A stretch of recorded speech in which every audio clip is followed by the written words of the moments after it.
The second thing we have to absolutely address, and it will take so long before you get anywhere with it, is lying. Lying, man. Kids lie. And they will convince themselves that they didn't. They will, I didn't say that, I didn't say it, I never said that. I swear, you said it to me. I was there. I didn't. I recorded it. Here's the video. I didn't say it. I swear I didn't. They'll watch the video and say I didn't do it. They did not. They somehow convinced themselves. You know why that happens? It happens because the first time they lied, and they actually admitted that they lied. Oh, ho, ho, ho, ho, ho, ho, ka'annahu yawmul qiyamati. Like, you lied in my house? So now, first you said, please tell me the truth. What did you actually say? And they finally said it, and then you came down with the axe.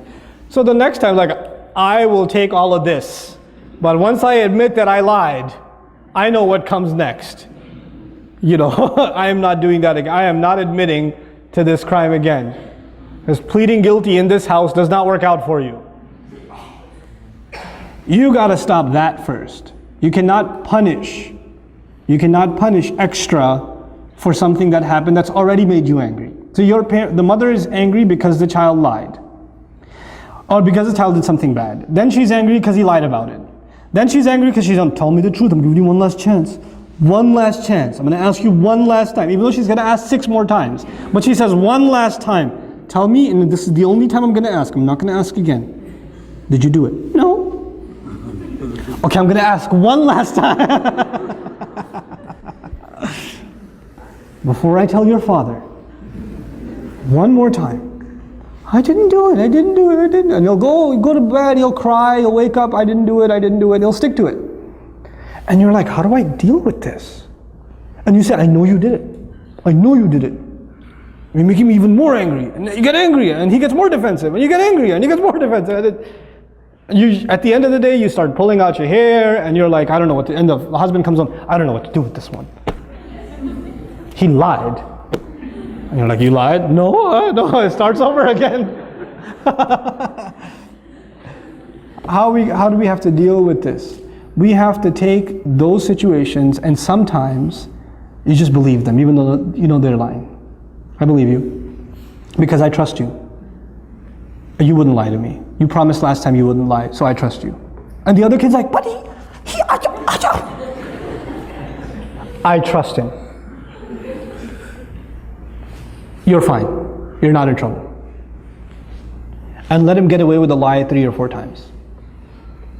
Guess what's going to happen? Children are not inherently evil. Children are inherently good. Their nature is goodness. So when they do something bad, and you don't punish them for it, then they have an opportunity to ask their conscience. If you punish them for it, their conscience was not bothered, because they already got punished for it.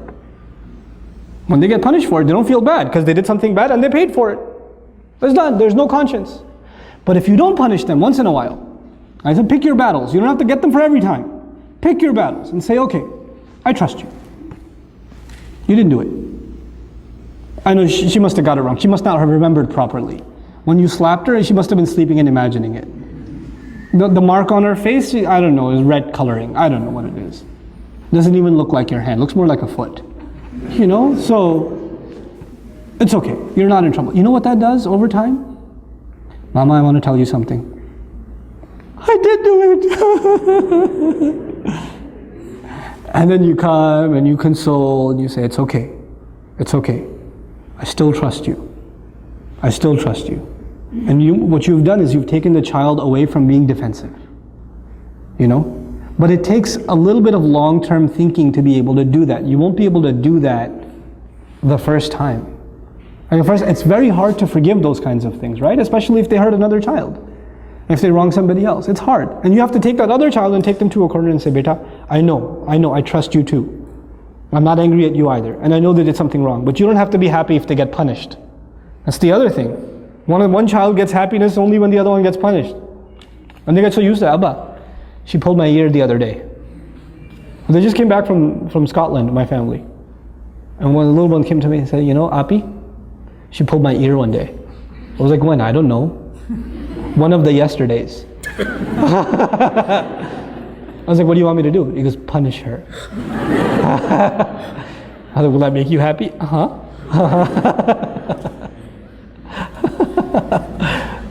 Sometimes kids do that. They get a kick out of the other one getting punished. They do. You don't want to create that either. With the little kids, with the 2-year-old, it's okay. You want to entertain them. So you bring the older one and you slap your own arm a couple of times and you tell her to say, ow. You know, and she says, ow, ow, it hurts. And then, you happy now, Waleed? Yeah. That's cool. But with older kids, when they get happy when the other one gets punished, that's a problem. That's a punishable offense. That itself is a punishable offense. Why are you happy? What do you get out of that? You know? That's something we have to address with our children. So there are 2 things so far. Tantrums, lying. And lying, it's a long-term process. You don't get lying out of somebody's system right away. Especially because they don't even see it as lying anymore. They just see it as saving themselves. And kids, when they lie a lot, you know what happens? They actually start believing it themselves. They become better than any actor you have ever seen. They take on the role, boy. They will own it. And so you become extremely dumbfounded. Where do you even begin? Well, begin by not tackling it. Begin by disarming, taking the fear away. That's the second thing, right?